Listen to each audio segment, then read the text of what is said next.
All right, this is example 10. Example 10 is asking us to calculate to one decimal place A, the size of angle PSR.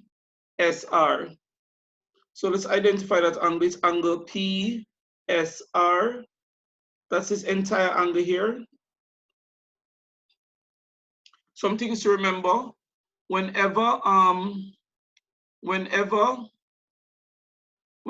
three letters are used to reference an angle, the angle is always at the letter in the middle. So it's angle PSR.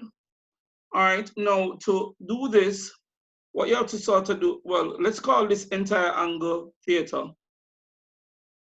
Angle PSR, let's call it theta. All right. You'll notice that PSR, this is a large right angle triangle. You should notice that.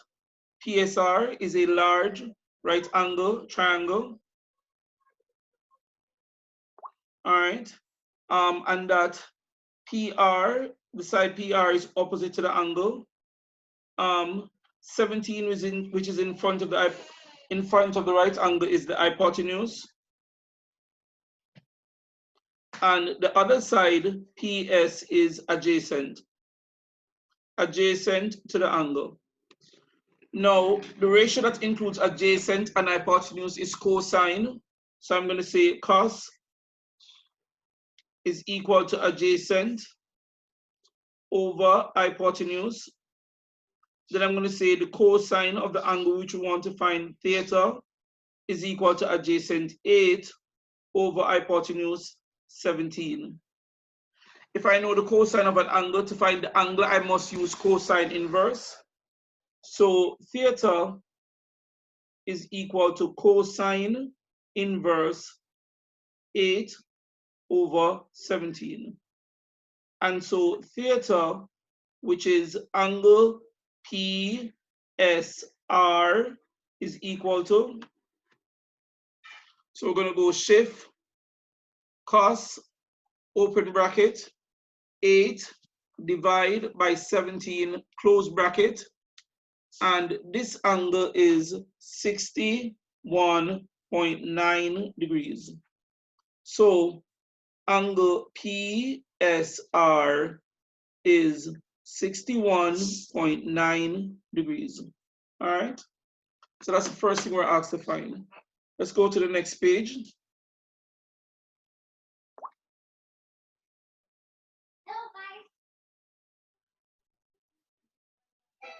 So here we're asked to determine B, the size of angle, angle QSR, angle QSR. This is the angle that they're talking, angle QSR. But everybody remember that we did find the entire angle before, and the entire angle, when we found it, we found this entire angle. And when we did, the angle was 61.9 degrees. Now we're asked to find this angle here, theta. All right, no, let's not use theta. We already used theta. We need to find this angle. Let's call it alpha. Now, the only way we're going to find that angle is if we first find this angle. I'm going to call it beta. And then now, if I take away beta from the 61.9 degrees, what will be left is alpha, which we want to find. All right, now the angle beta, looking at triangle PQS, the angles in a triangle add up to 180 degrees. And so beta plus 53.1 degrees plus 90 degrees is equal to 180 degrees. They're the interior angles of a triangle. So beta plus 143.1 is equal to 180. And so beta would be equal to 180 minus 143.1 degrees And so beta would be equal to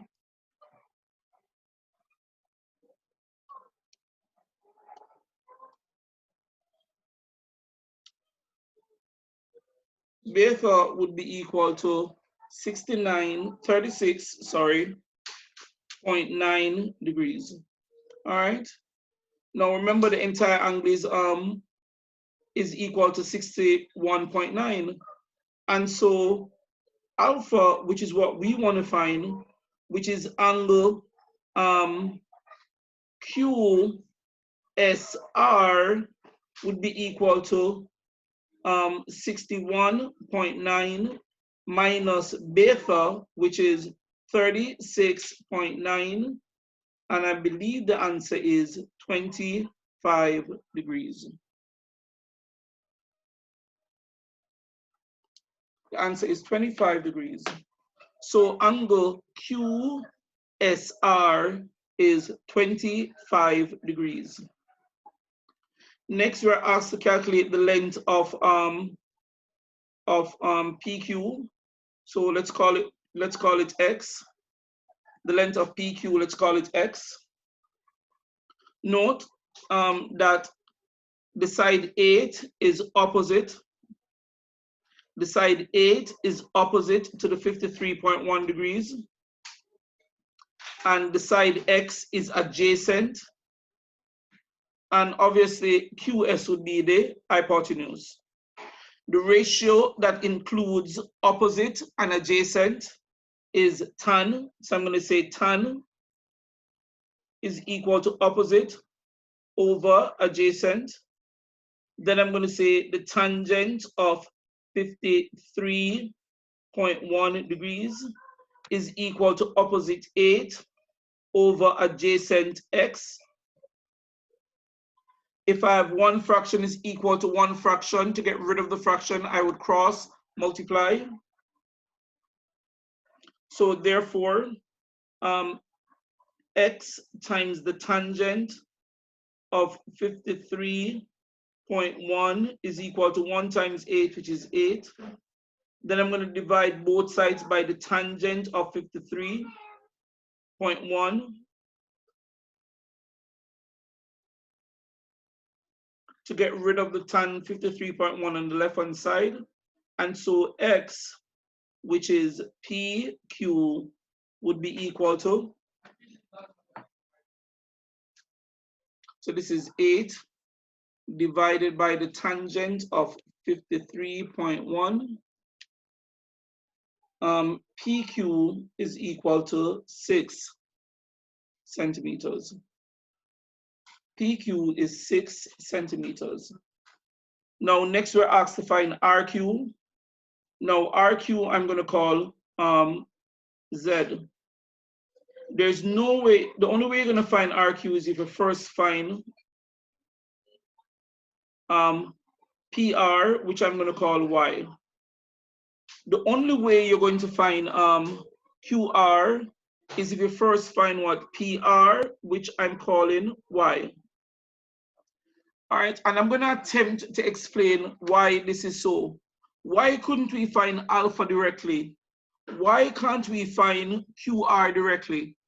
The basic reason for that is the tools that we are using are Pythagoras theorem and the trig ratio. These things can only be used to find an angle of in a right angle triangle or the length of a side in a right angle triangle. QR is not a side of a right angle triangle. QSR is not a right angle triangle. Therefore, trig ratios cannot be used to find QR directly. And for the same reason, it cannot be used to find the angle alpha directly. The trig ratios which are using can only be used to find the length of an unknown side of a right angle triangle or the size of an unknown angle of a right angle triangle. If the side you're finding is not a side of a right angle triangle, or if it is not an angle in a right angle triangle, you will not be able to use trig ratios to find it directly. So the first thing I would need to find is, I would need to find PR. The first thing I would need to find is, I would need to find PR. If I'm going to find QR, I need to first find PR. Now, PR is a part of this large right angle triangle. PR is the bottom side of that large right angle triangle. All right.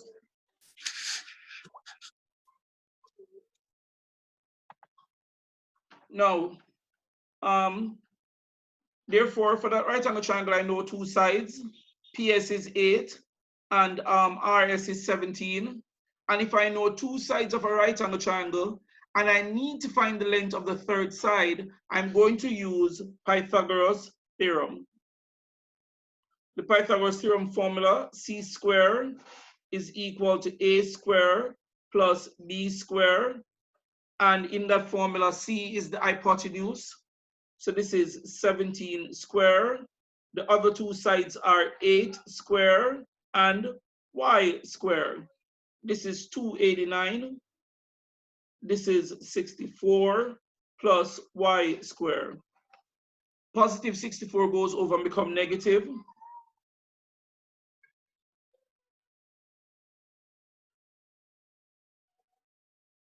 And so Y squared is equal to 225. The opposite of square is square root. And so Y is the square root of 225. And so Y, which is PR, is equal to 15 centimeters. So back to the diagram a little. Now, we found X to be 6. If the entire thing from P to R is 15, and from P to Q is 6, it means therefore that QR is equal to PR minus PQ, which is 15 minus 6. It means that QR is 9 centimeters. QR, ladies and gentlemen, is 9 centimeters. All right, so please take your notes and get ready for us to do the next question.